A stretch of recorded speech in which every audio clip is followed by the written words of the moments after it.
بسم اللہ الرحمن الرحیم۔ گرین ہارٹ کی طرف سے آپ سب کو السلام علیکم۔ آج کا موضوع ہے رزق کی تدبیر، اور مقصد میں کامیابی کے لیے تدبیر کرنا ضروری ہے۔ تدبیر کے بغیر کوئی شخص بھی مقصد تک پہنچنے میں کامیاب نہیں ہوتا۔ علامہ امام غزالی رحمۃ اللہ علیہ فرماتے ہیں، جو شخص توکل کا مفہوم یہ سمجھے کہ بس زمین پر پڑا رہے اور کسب معاش کی تدبیریں اختیار نہ کرے تو وہ جاہل ہے۔ حضرت مولانا شاہ عبد الغنی صاحب رحمۃ اللہ علیہ بھی فرماتے ہیں کہ آدمی کو چاہیے کہ تدبیر تو ضرور کرے، مگر بھروسہ تدبیر پر نہ کرے، کیونکہ تدبیر تو صرف بھیک کا پیالہ ہے اور دینے والا حق تعالی شان جل جلال کی ذات ہے۔ جس طرح اللہ جل جلالہ کے شان کی کوئی حد نہیں، ایسے ہی اس کے رزق کے دروازوں کی بھی کوئی حد نہیں۔ رسول اللہ صلی اللہ علیہ وسلم نے جو دعا سکھائی ہے وہ یہ ہے کہ اللہم افتح لنا ابواب رحمتک وسہل لنا ابواب رزقک، یا اللہ کھول دے ہمارے لیے دروازے اپنی رحمت کے اور سہل کر دے طریقے ہم پر اپنے رزق کے۔ تو ناظرین، ظاہری تدبیروں کے ساتھ ساتھ روزی کے لیے روحانی تدبیروں کو بھی اختیار کرنا چاہیے۔ نماز، ذکر، دعا وغیرہ اختیار کرنا ضروری ہے، جس کی وجہ سے اللہ تعالیٰ کے ساتھ تعلق میں، قربت میں نزدیکی اور اللہ تعالیٰ کی رضامندی بھی نصیب ہوگی، اور روزی میں برکت اور فراخی بھی ہوگی۔ انسان کی زندگی میں صرف دو حالتیں پیش آتی ہیں، کیونکہ جو معاملہ بھی پیش آئے گا انسان کے ساتھ، یا تو وہ اس کی مرضی کے مطابق ہوگا یا اس کی مرضی کے خلاف پیش آئے گا۔ پہلی صورت میں اللہ تعالیٰ کا شکر ادا کرے اور دوسری صورت میں صبر کرے۔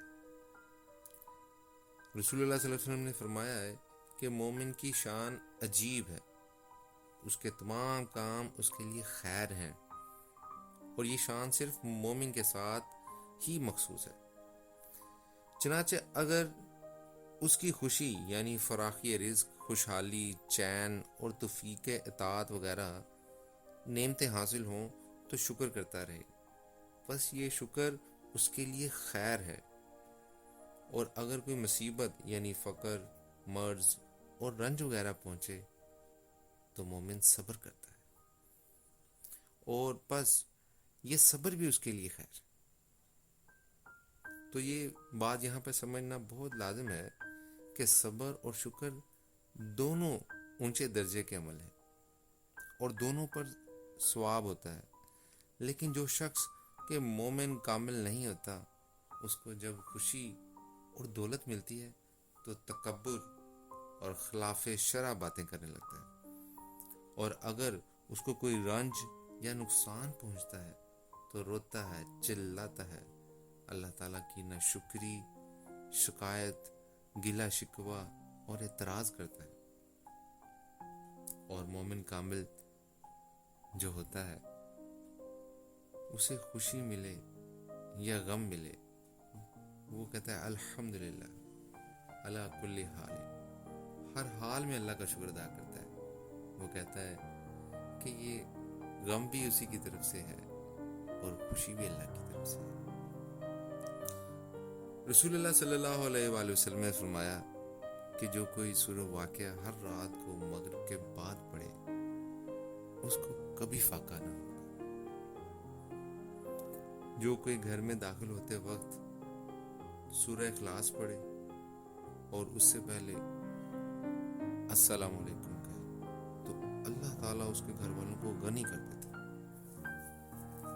اس کے علاوہ جو شخص گھر سے باہر نکلتے ہوئے آیت الکرسی پڑھ لیا کرے تو اللہ تعالیٰ اس پر کشادگی فرمائے گا۔ سورہ فاتحہ کو کہا جاتا ہے کہ سارا قرآن کریم سورہ فاتحہ میں اس کا اثر ہے، سورہ فاتحہ سے نکلتا ہے۔